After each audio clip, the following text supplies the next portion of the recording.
Ah bah tiens, la voilà. Oh là là là. Alors ça se jette pas à la poubelle. Avec les roues Cryptos, ça m'a fait passer de ma vie d'adolescent vers l'élite du patin à roulettes.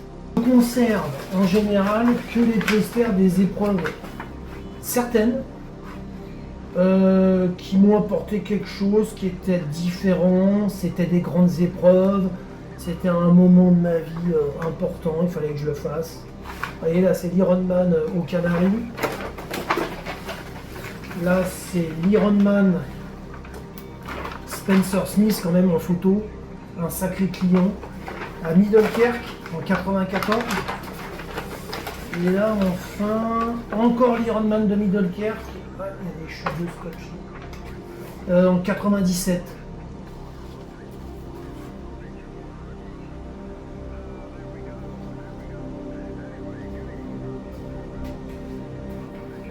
J'ai toujours enregistré depuis mes débuts dans le sport, et archivé hein, bien sûr, comme au boulot.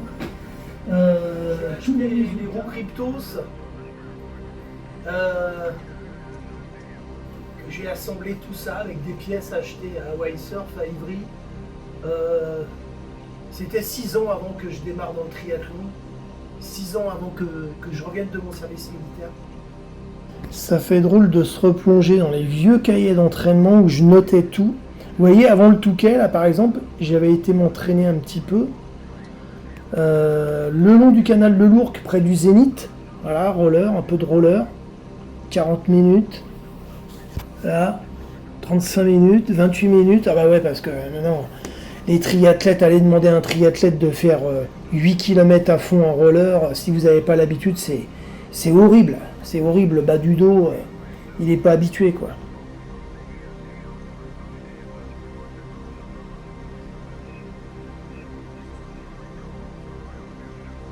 Avec mon pote Fred, on a 16 ans et on tombe dans le phénomène roller qui arrive en Europe fin des années 70, début des années 80, qui est plus stable, plus vif, plus rapide, plus solide. On passe tout de suite à quelque chose de très intéressant.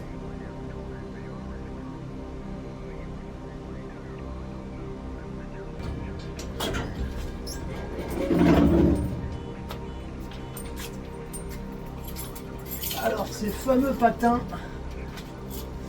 je sais qu'ils se trouvent par ici. Ouais, ici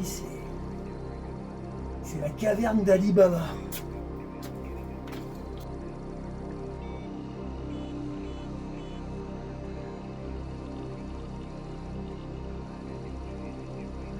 Les patins de yo-yo qui ont failli me faire un podium en 88. Oh punaise, les voilà. Les voilà, les fameux Cryptos. Oh la vache. Cryptos. Ah par contre, merde. Ah, il n'y a qu'un patin. Ah, l'autre il est par terre. Il est tombé de l'étagère. Ah ouais, l'autre il est là. Bon alors attendez, c'est pas évident parce que j'ai la torche dans la main et dans l'autre j'ai la caméra. Attendez, on va installer ça derrière. Enfin, je les ai tous les deux. Là, c'est une page de ma vie, là. Le phénomène est vraiment marquant puisque quand il arrive, c'est surtout début des années 80. On est dans les années les plus créatives. On est en plein dans le disco. Je ne vais pas parler de tout le reste, que ce soit cinématographique, dans l'art, dans la BD, dans l'architecture, tout évolue très très vite, tout prend une autre forme et un autre sens aussi.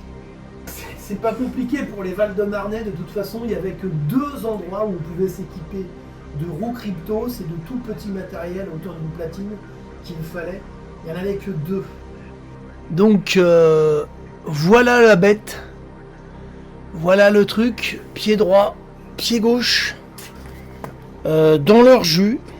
Alors je vais être honnête avec vous, Je les ai jamais remis depuis la 4e édition du triathlon du Touquet, où j'avais fait une superbe 8e place.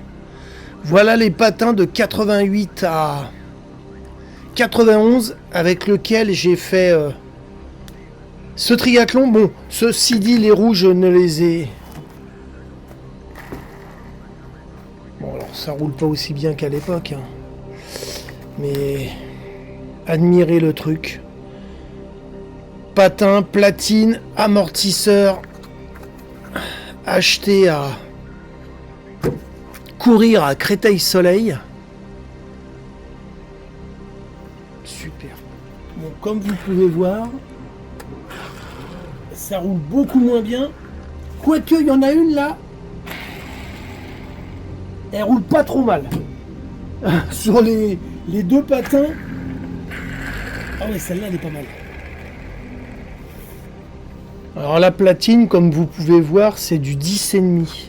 Et je m'en souviens, on avait acheté les platines donc à Créteil-Soleil.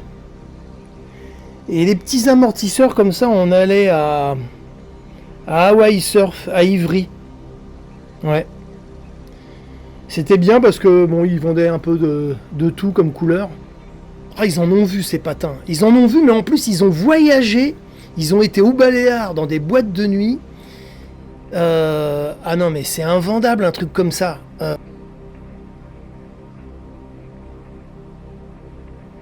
Les rayons de nos magasins. Tout a été revu. Le langage a changé. Chez Courir à Créteil-Soleil, j'y ai été justement hier. Ça faisait un paquet d'années que je n'avais pas été voir cette boutique dans laquelle je m'équipais quand j'avais 16 ans. On est passé à autre chose. On n'est que dans la sneakers. Avant, vous aviez un bar, vous aviez un gars derrière, vous aviez déjà l'impression dans les années 80 que le gars, on l'avait pris aux têtes et on lui avait dit tu vas travailler en France. La même chose chez Hawaii Surf à Ivry. Là-bas, ils étaient encore plus pointus, c'était un peu plus familial, on n'était plus dans une grande galerie marchande. L'objectif, c'est quoi à l'époque? C'est s'amuser avant tout. Et faire des trucs de jeunes.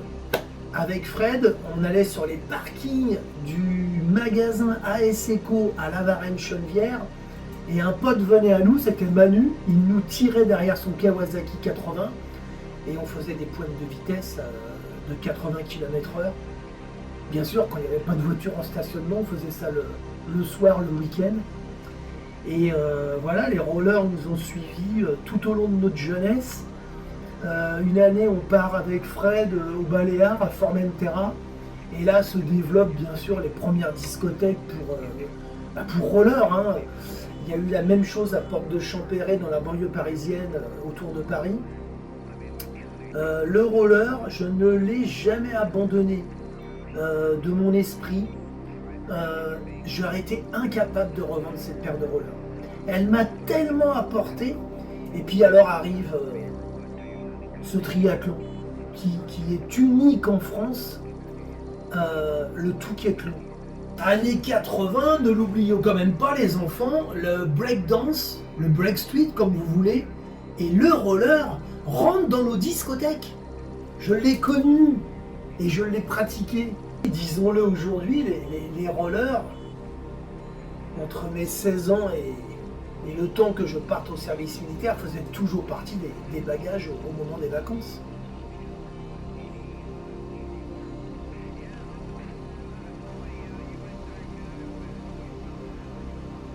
Alors là, grand moment, je vais rechausser les fameux patins mythiques de yo-yo que j'ai pas remis depuis 1991.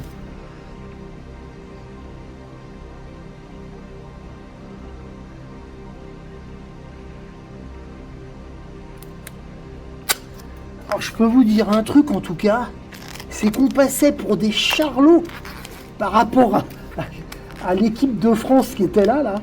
Ah, on passait pour des charlots, mais les mecs, il se méfie un max de nous. Cryptos devient et est à la base la vitesse et la performance.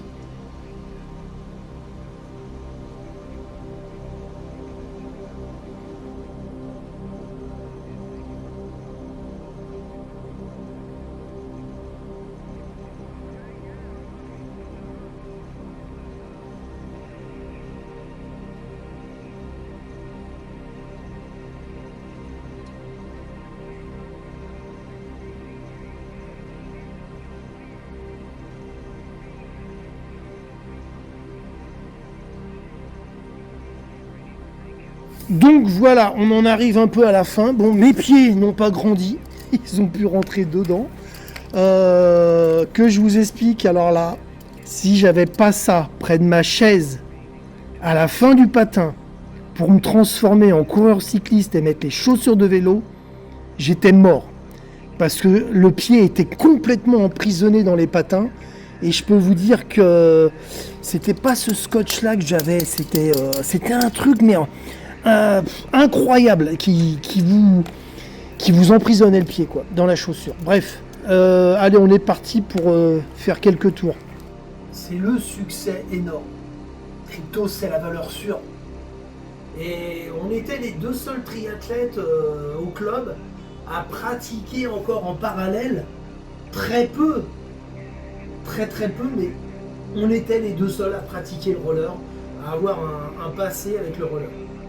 Donc à l'approche du mois d'octobre, quand on savait que le Touquet-Long approchait, on allait patiner autour de l'aérodrome de Logne tous les deux. On avait déjà une saison bien chargée avec le vélo, la course à pied, la natation.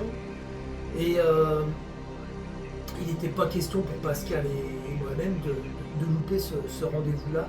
Et on ne les a jamais loupés jusqu'à la dernière édition en 91. Ah là, j'ai perdu là.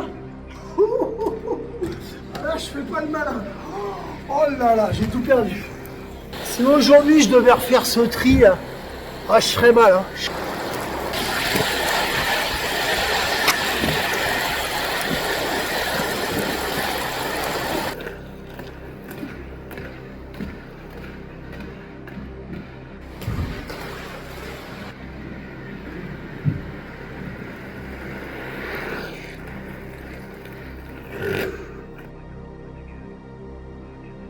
Alors ce Touquet-Long a l'originalité, comparé à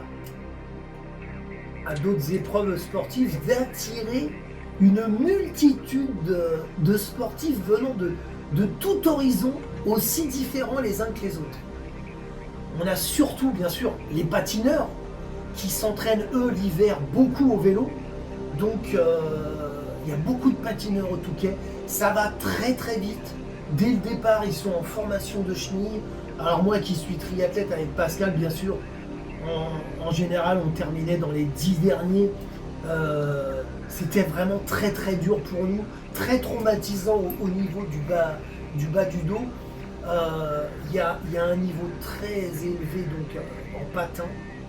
Les patineurs redoutaient terriblement les triathlètes qui, nous, à l'inverse, mauvais patineurs, par contre, on passait pour des sportifs qui enchaînaient beaucoup mieux que eux les transitions de ces trois disciplines.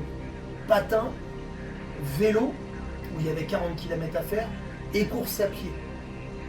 D'ailleurs, la course à pied, au début de ce triathlon, elle a beaucoup changé. Elle était à 10, 11, 12.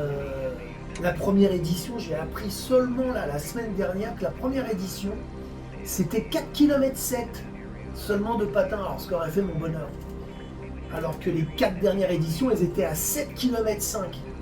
Alors pour un non-patineur comme moi, je vous assure, c'était une souffrance. J'avais qu'une seule hâte, c'est de poser mes fesses sur le vélo.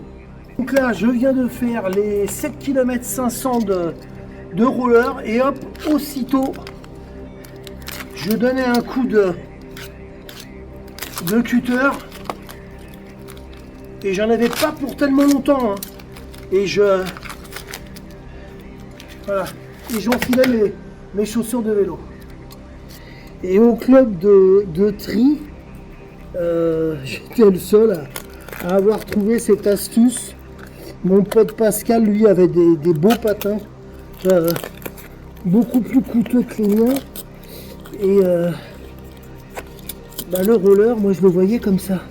C'est vrai que j'étais dans le chrono, j'étais dans la perf, malgré que j'avais un niveau très très bas en patin.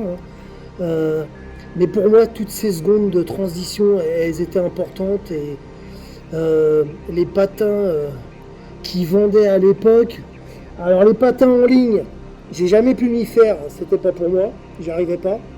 J'avais fait un essai à courir, et là en crypto, je suis resté sur mes patins de gamin avec lequel j'ai fait plein de conneries avec les copains. C'était celui que je sentais le mieux sous les pieds. Mais vous voyez, regardez la chaussure, c'est une tennis quoi, c'est hyper souple. Donc il fallait rajouter vraiment de la rigidité. Ouais, ce petit essai, c'était génial parce que ça m'a réveillé plein de souvenirs. J'ai une pensée à toi, Pascal. Et en plus ça, mais en plus il y a une douleur qui est un peu spéciale dans la chaussure quand on patine. Je l'ai senti légèrement et ça m'a replongé dedans.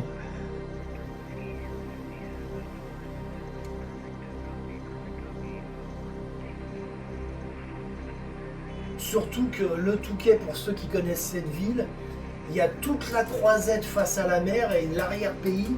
Le parcours vélo ne représentait pas de grosses difficultés. Le paysage était plutôt plat. C'est dommage. C'est vraiment dommage que certaines épreuves comme ça disparaissent avec le temps. Alors voici le diplôme pour cette 4e place, mais pas déçu du tout, bien au contraire, j'avais passé un cap ce jour-là, ça reste l'une de mes meilleures performances. Ouais. À 1988, donc j'arrive au départ de cette épreuve avec Pascal. On se doute tous que Georges Belot, champion de France de triathlon, va revenir pour améliorer sa 2e place de l'année passée. Van Loon viendra forcément, puisqu'il veut rester tenant du titre. Eh ben non. Georges Belot est de l'autre côté de la barrière, il est venu en spectateur. Van Loon est présent. Et je ne tiens pas en place. Je suis surexcité. J'ai fait une très très bonne saison 88 de triathlon, de très bons résultats. Je veux rentrer dans le top 10. Du moins, je vais y mettre vraiment le paquet. Et j'ai appris un truc ce jour-là, c'est qu'il ne faut jamais douter de soi. Tout champion est prenable. Il ne faut jamais se sous-estimer. Ce jour-là, je suis 4e. C'est pas Montréal, c'est Morenval le premier. Jason, donc l'américain que je bats difficilement de 2 secondes, est 5e.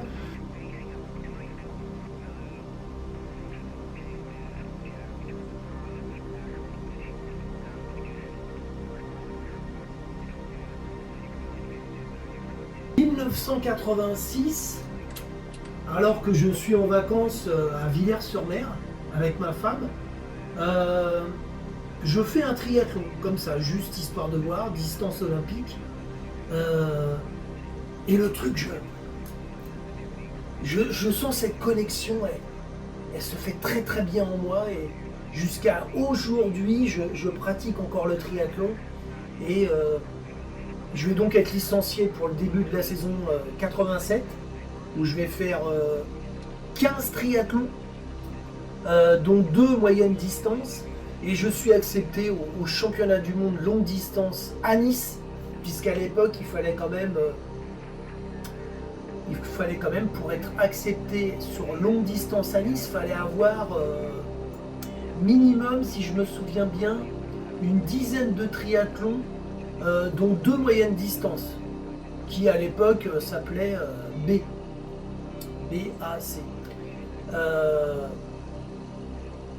Fin de la saison 87, on apprend dans les magazines qu'est né au Touquet un triathlon Alors là, j'attends un appel téléphonique du monsieur Pascal Paquet. J'espère qu'il va me rappeler. J'ai envoyé un mail à la mairie.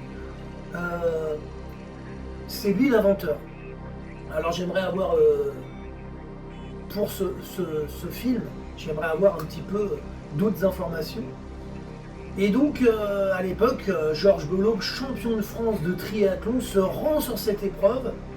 Il a fort à faire puisqu'il y a Sis Van Loon, un Hollandais, qui est là, qui a battu durant sa carrière notre champion de France, Philippe Métion.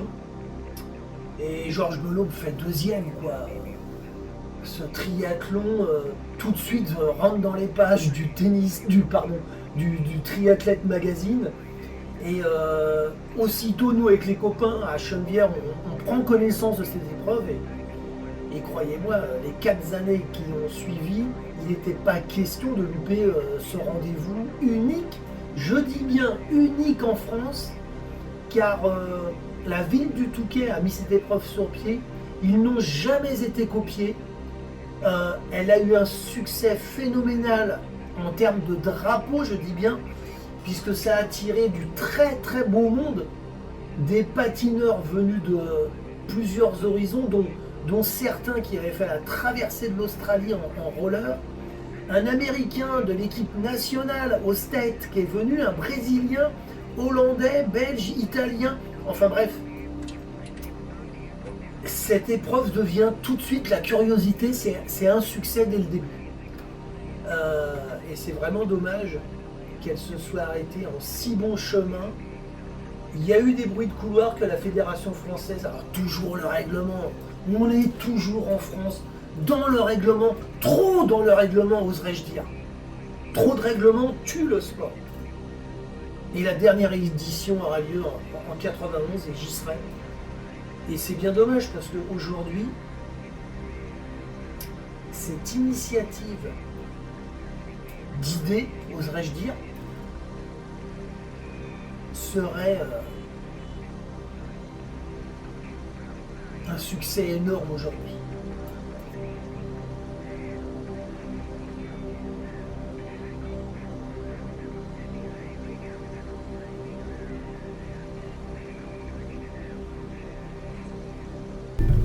Bon là je reprends le même chemin que je prenais avec les copains en mobilette.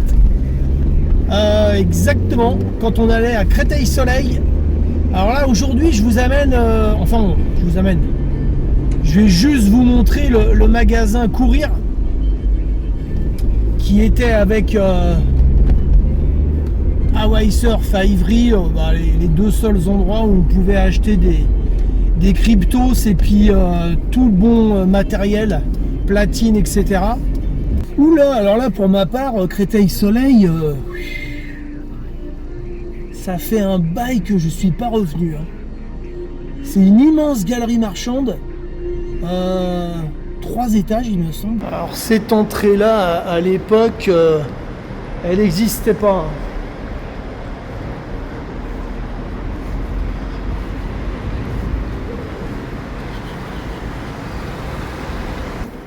Voilà, on accrochait les meubles là sur le côté, là, bon les barrières, elles ont disparu aussi. Et on rentrait là. Oula, ça a bien changé.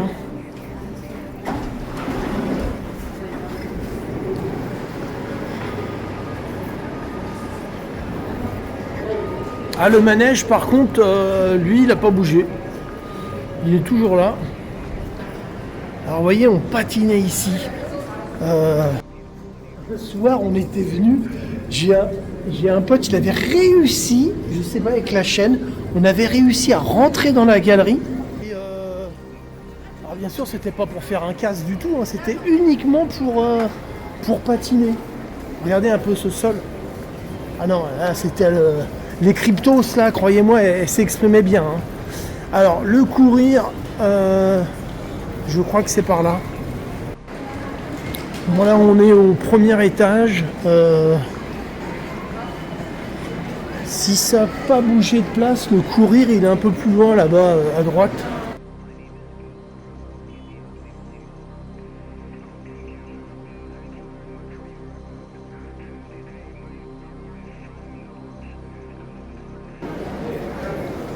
Ah, le voilà. Il n'a absolument pas changé de place. Au même endroit, je le retrouve, ouais. Petit jeune qui n'était pas là à l'époque, début des années 80, j'ai fait un relookage. Parce que, il faut le savoir, le magasin, il était comme ça avant. Et ouais, ils incitaient déjà les gens à rentrer. Il n'y a plus de traces de roller. Hein. Plus de traces du tout. Vous voyez, le comptoir se trouvait ici, là. Ça n'a plus rien à voir. Bon, bah, époque complètement révolue. Hein. Il n'y a plus rien de ces années-là. Il n'y a que du sneakers.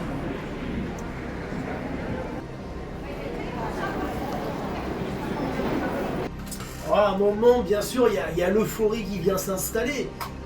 J'ai pris part à cette épreuve avec les cryptos, les patins de mon adolescence. Je figure parmi les 5 premiers dans un triathlon qui est très très relevé. Van Loon, allez, je vais être honnête avec vous, bien sûr, il était meilleur que moi en course à pied. Je l'accroche pendant 300 mètres et à un moment, je suis obligé de me rendre à l'évidence. Il est plus fort que moi en course à pied. J'essaye de garder le contact. Je l'aurai longtemps en point de mire à 250, 300 mètres devant moi. On va revenir sur cet Américain John Jason qui fait partie de l'équipe nationale aux États-Unis, qui est un excellent cycliste. Sur la croisette, je reviens sur l'Américain.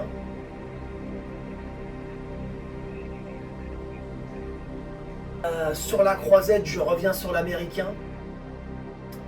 Un sacré bagarreur. Le type, il n'a rien lâché. Déjà, quand je l'avais en point de mire, je me suis dit, ah là, celui-là, il faut que j'aille le chercher, parce que par rapport à la position, sa façon de courir, je voyais qu'il commençait à peiner. Van Loon, lui, suivait son petit bonhomme de chemin. Dans ma tête, je me suis dit, il va certainement gagner son 2e titre. Avec l'Américain, on reprend Gravouille. Gravouille qui est un excellent patineur. On le reprend tous les deux à 2 km. Quoi. Il y a 2 km, 2 km 2 qui reste à faire pour franchir cette ligne. Et là, je voulais vraiment larguer l'Américain. Je place une accélération. Impossible. Le gars me collait au basque. Il me recollait à chaque fois. À 1 km de l'arrivée, on entend la foule, puisque ça faisait une forme de U comme ça. Toute la foule était de l'autre côté. Il fallait aller au bout d'une forêt, tourner et revenir pour le finish. Là, je place à 1 km de l'arrivée une belle accélération. Et j'entends son souffle. Jason me recolle. Et bah là, je me rends à l'évidence. Ça se finira au sprint. Et c'est comme ça que ça a fini. À 100 mètres de l'arrivée, je fais un gros coup de bluff. Comme quoi je me désintéresse de la course. Alors qu'on est tous les deux dans le rouge. Ça commence à baver. On a les épaules alignées sur la même ligne, il est sur ma gauche. Et là, je fais un gros coup de bluff, je regarde la foule sur la droite, je ralentis un peu les bras et je pars dans un incroyable sprint de 100 mètres. Et je vais le battre de 2 secondes. C'est un des moments les plus beaux de ma vie en tant que sportif. Ce sprint... J'y repense des fois. Jason s'effondre dans mes bras, il me prend à bras le corps comme ça. Et ben là, d'un seul coup, j'ai compris l'Américain. En fait, il a aimé le combat, il a aimé ce finish, il me remercie, il me salue. Et il est aux anges, il est 5e sur le Touquethlon. Chose très très difficile à réaliser. Et là, je sens une petite tape amicale dans le dos. Et c'est Georges Belot. Ça aussi, ça marque. Ça marque quand on est jeune. Et il me dit, c'est bien ce que tu as fait. Je peux vous dire que là, quand quelqu'un comme Georges Belot, qui a été plusieurs fois champion de France, vous dit ça, c'est mieux qu'une médaille. Et non, Van Loon ne remportera pas son deuxième titre. Van Loon est troisième.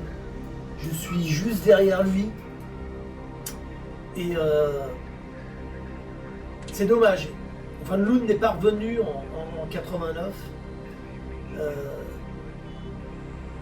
C'était une très très belle course. Hein. C'est un très très bon souvenir. Tous les paramètres étaient ok. Enfin pour moi. Je réalise 3 belles épreuves. Pacer, faut bien que je regarde à droite parce que alors disons ça fait un bail que je suis parvenu dans le coin. Hein.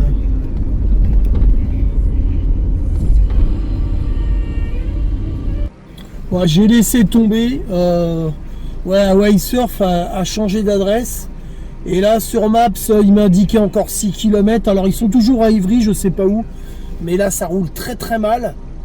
Donc, mais je vous le confirme, hein, ça existe toujours puisque Maps a reconnu le magasin et m'a tout de suite donné le tracé.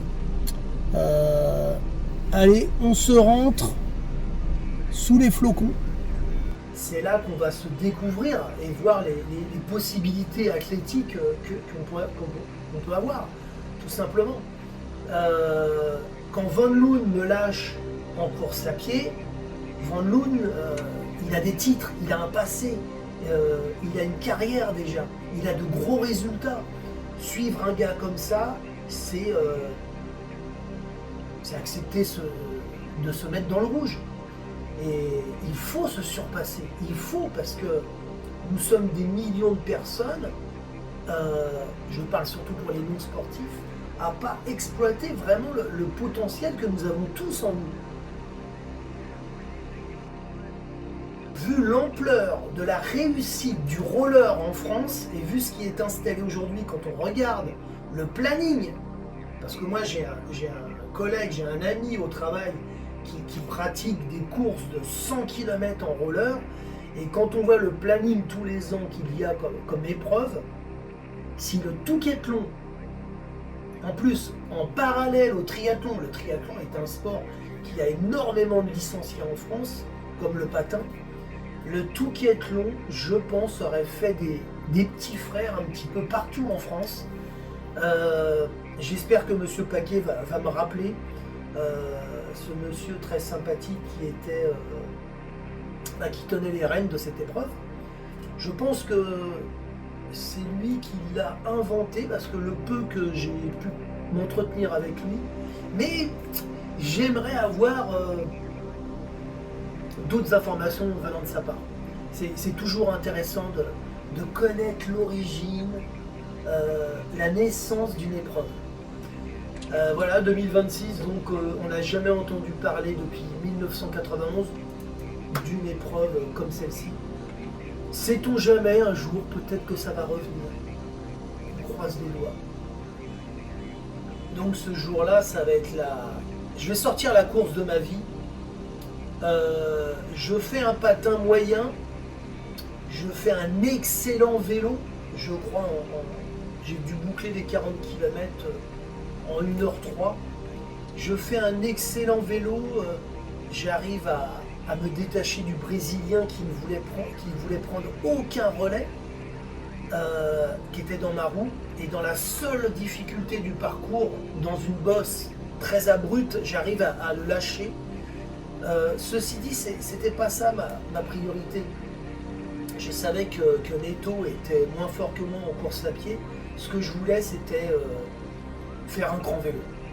Quand j'arrive à la fin de ces 40 km, je vois qu'il y a dans le parc que 3 vélos. Et l'erreur que j'ai fait ce jour-là, j'étais persuadé que Van Loon faisait partie de ces 3 vélos qui étaient déjà déposés, donc 3 coureurs à pied qui étaient déjà devant moi en train de courir. Eh ben non. J'étais devant lui, il m'a rattrapé au 5e kilomètre de la course à pied. Et depuis ce jour-là, ça m'a servi de leçon. Je n'ai rien lâché dans toutes les compétitions qui ont suivi après pendant des années. Il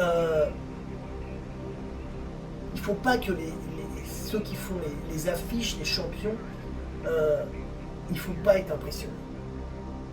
Il faut croire en soi, s'entraîner et ne jamais se sous-estimer.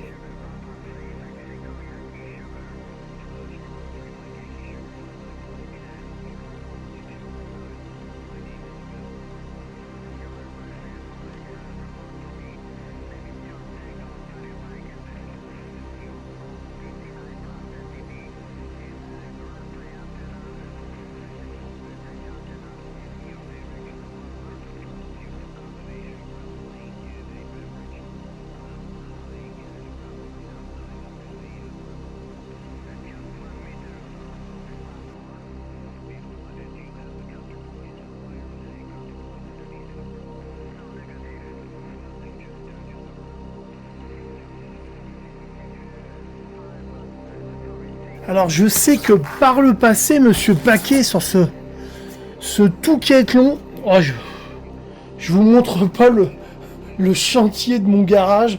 Bon, il y a un peu de tout, ouais, il y a de tout, parachute militaire.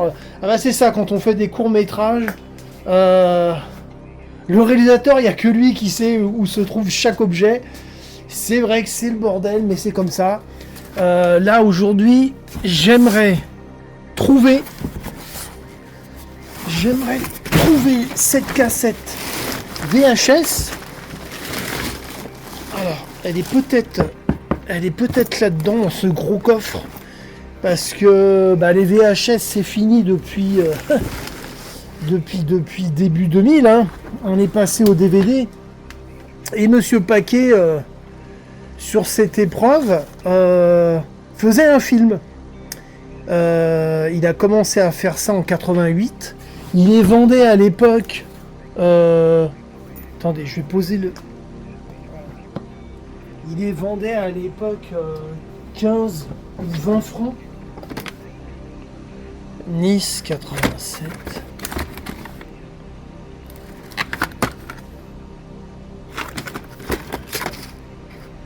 Oh, c'est pas vrai.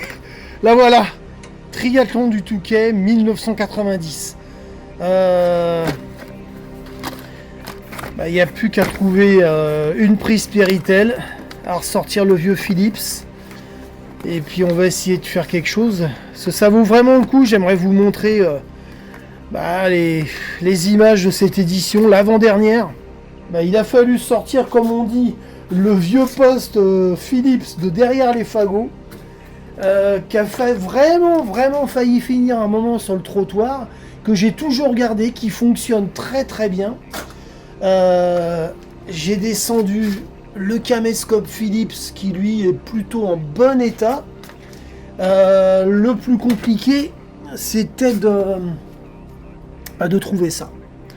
Et j'en avais une chez moi, c'est la fameuse prise Péritel. Qui vient se brancher donc derrière le poste ici. Après, il n'y avait plus qu'à brancher le fil blanc sur le trou blanc, le fil rouge sur le trou rouge. Et je suis content parce que voilà les quelques images que j'ai pu en extraire.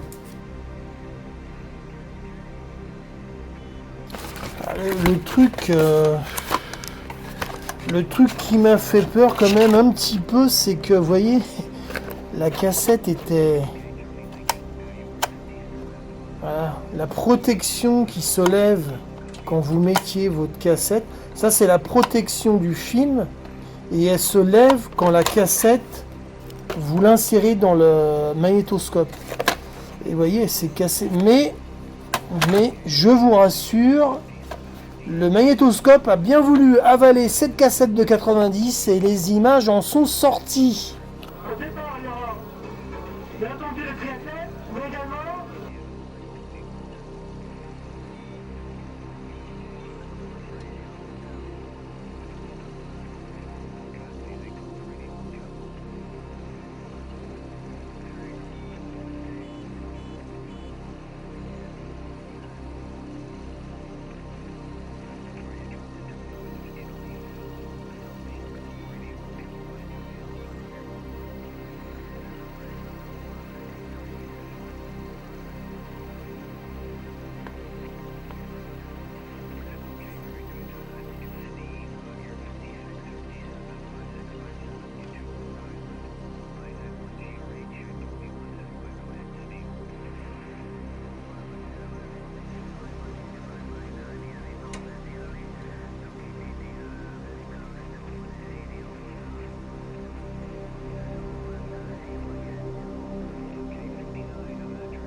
12 km pour Philippe Connaissant. Voilà, Philippe Connaissant va maintenant chausser les chaussures de course à pied. Il y a, rappelons-le, 3 minutes 11 secondes d'avance sur le favori Didier Bellé. Didier Bellé, vainqueur l'an dernier. Philippe Connaissant vient de... Cela fait 1 minute 15 secondes que Philippe Connaissant est passé.